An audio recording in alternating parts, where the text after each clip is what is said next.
guys, it's Rachel here with Senza Tempo Cane Corso. So I'm out here with the dogs. I've been trying to work with them a little bit before filming. Got everybody to pretty much stay in the vicinity. Valak and Nirvana are way too hype right now, as usual. Nirvana's trying to escape him. Digging now. Trinity, I'm getting Savannah to get a leash. She's doing what she always does, which is where she comes out and then she goes and she hides in the in the fenced-in area, and she doesn't have any recall right now. I'm sure that she did where she was at with Reese, but she hasn't lived with me, so so anyway, so she doesn't listen to recall at all right now. So I'm having Savannah leash her. That way I can keep her out here. Blondie, leave it alone. Here we go. I see it. Come on, you guys, leave it. Bella, no. Go. Come here. Good job. Thank you, ma'am. Oh, God, no. Bella. Yeah, they keep rolling her around. Whoa.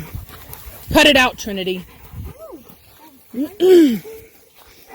Come here. Cut it out. It's like a wild animal, I swear. Alright.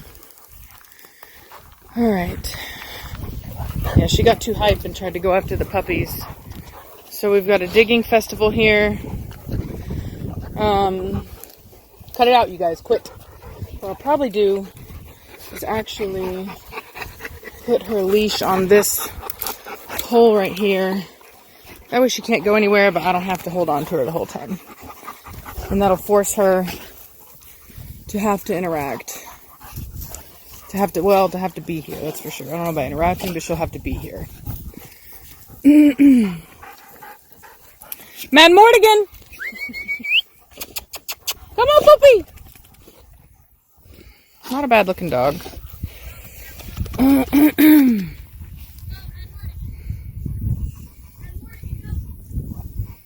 Nope. Not a bad looking dog. Come on, Valak! Come here, puppy! Vitani! Come on, you guys, let's go! No! Back over here, now! Vitani! Good girl! Good girl! Good girl! Yeah, having this many puppies is always a hazard. There's a lot that goes into it. They feed off of each other's energy.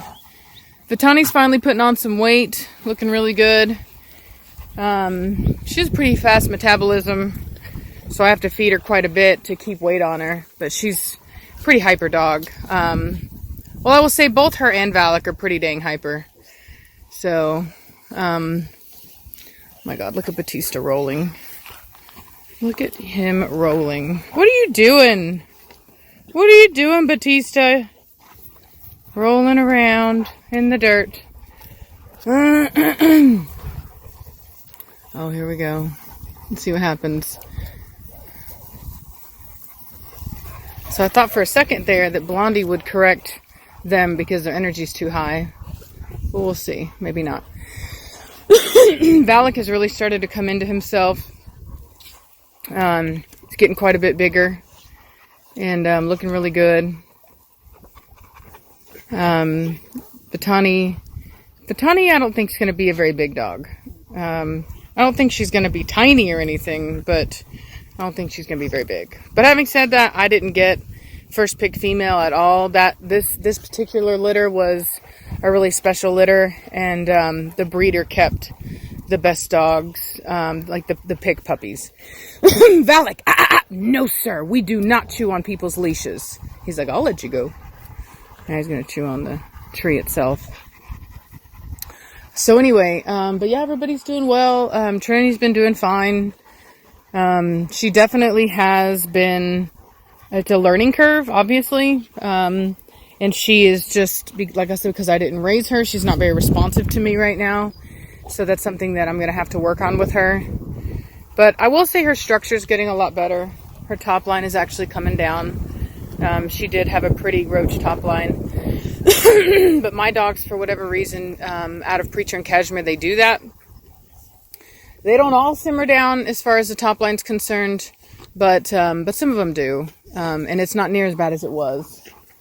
And she's still got a lot of time to go as far as that getting better and better. So I feel like it will probably be fine.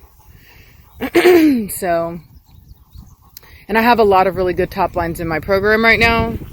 So, I feel like it's not something that I need to be too worried about. So, have a hat on and I'm literally like brushing up into the trees because I'm not seeing it. But, yeah, Vitani looks really good. Head type, structure, all that stuff's really good. So even though she's not the biggest dog ever, you know, she's a very good looking dog. And she has the genetics for size, so I'm not worried about it. Also, some dogs grow at different rates than other dogs. So there's really no telling what she's going to end up like. So, here we have my girl, Belladonna. She's looking really good. We're hoping that she's pregnant. Pretty boy. Mad Mortigan. His ears have actually started to curve back up a little bit again. So I may need to fix that again. Unfortunately it blows, but it is what it is. So, let's see. And I will say, if you keep going and you keep going, eventually their heads get wide enough and the ears start to harden, and you can capitalize on that. It's only once the ears harden that you can't work with them anymore. So, you know, so we should still be in the clear for that. But yeah, I'm hoping that, that Belladonna's pregnant. No telling yet. I mean, the way I see it, she is, because she looks pretty thick, but there's no telling. I have not upped her feeding at all. Be very clear about that. I'm not touching her portion until I know for sure. I'll take her in, I believe next week for an ultrasound to see whether or not she is indeed pregnant. So yeah. There's my trash pile over there. Haven't been able to do it. It did rain last night. Finally, thank God. I can't even tell you guys how hot it's been. Yesterday it was like 90 something, but with the humidity, they said it felt like 92. So anyway, yeah. So I don't know why, but my camera is looking really glitchy right now. I feel like I need to stop this and start it again. Okay, restarted it. Hopefully the other video isn't as glitchy as it looked. It was like moving slow. But it looks fine now. I went ahead and deleted some files. I have a tendency to hold on to files too long. Pardon me. I've had like the worst allergies. So anyway, so all the dogs look really good. They're all looking stupendous. So Velocity, as usual, looking wild, looking funny. Trying to think of what else we got going on.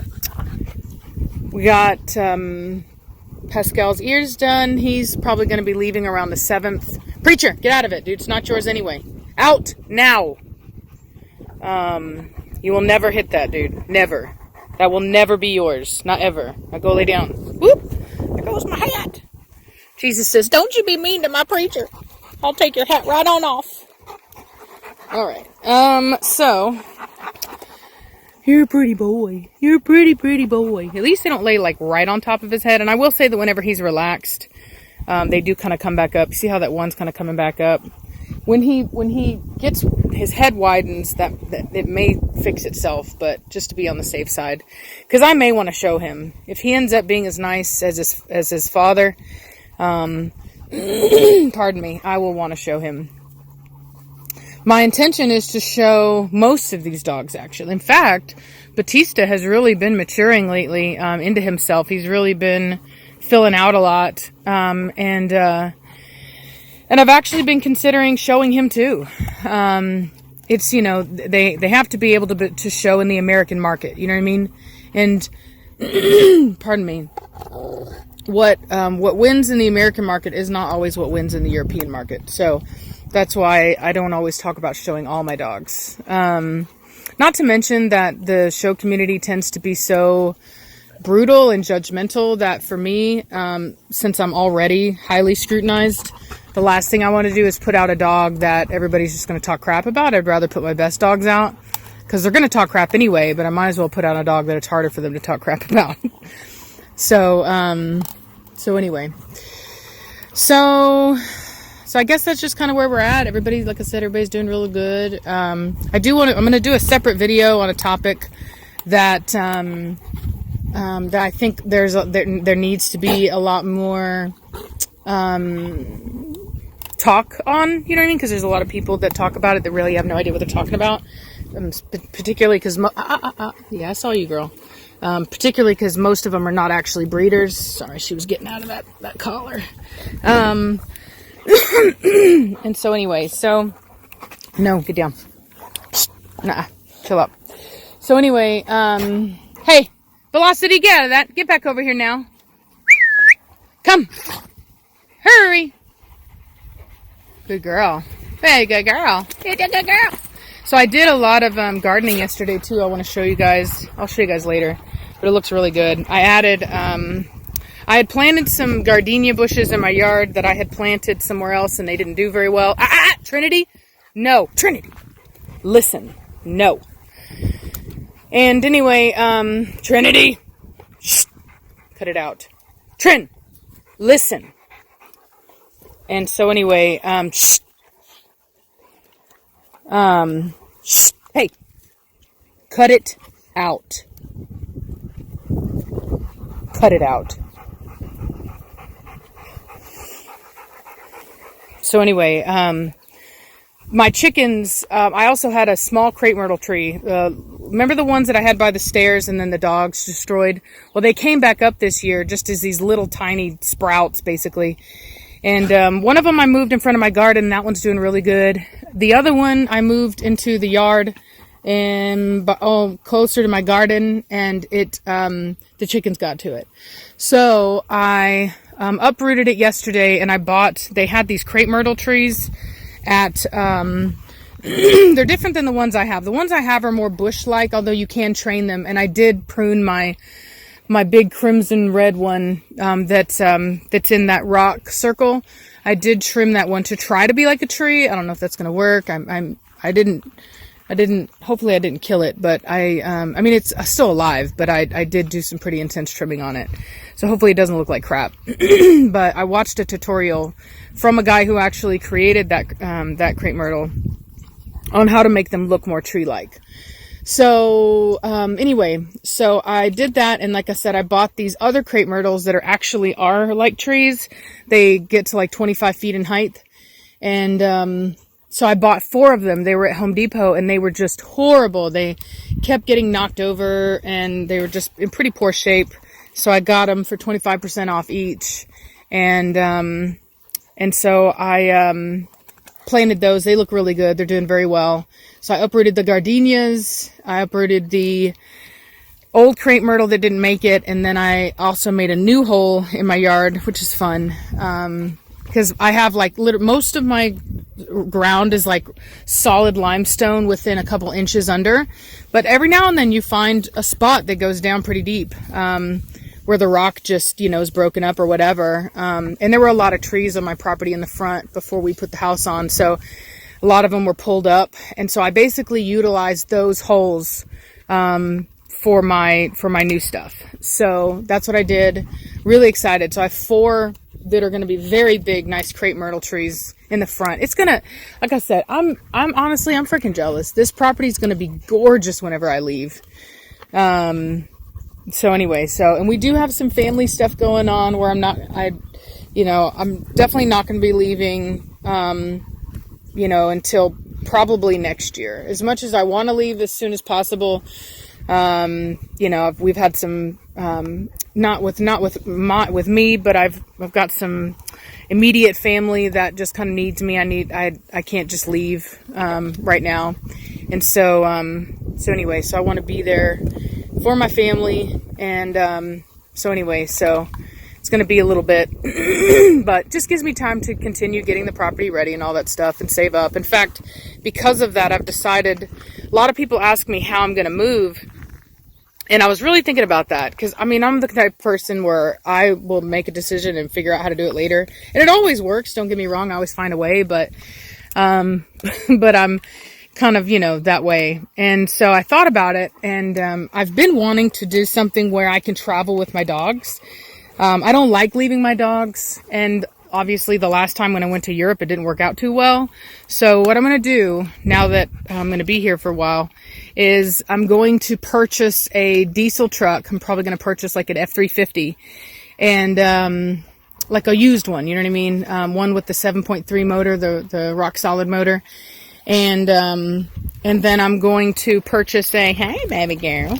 I'm going to purchase oh, no, don't you jump on me, punk. You're just like your mother. You're just like your mother. Don't you jump on me either. Yeah, look at you. You want to jump on me. You two are two peas in a pod. That's what you are. You're two peas in a pod. You're two peas in a pod. Don't jump on me. So anyway, so I'm going, I've always wanted to travel with my dogs and just have them with me. That's like the ideal the ideal situation. So I'm going to get what's called a toy hauler. So it's an RV, or I guess they call it a fifth wheel, with basically like a garage in the back of it. And I'm going to convert that to have kennels in it. So, ooh, you got your pretty structure, boy. Ooh, you pretty structure. So anyway, so I'm really excited about that. They're pretty cheap. Like you can get them, if you have good credit, you can get them for like 200 something bucks a month. And, 300 if you get like a high interest rate, something like that. So anyway, so I'm really excited about that. So that way, whenever I leave, I can literally take all my dogs with me. You know what I mean? And it's freaking awesome. I've considered actually doing my own puppy deliveries, that way. So anyway, so that's just kind of where we're at. In fact, I'm going to be spending this week traveling around looking at F350s and making a purchase on one. So that's just kind of where I'm at. That's what's going on. I do hope you guys are having a great day, and I'll talk at you later. Bye.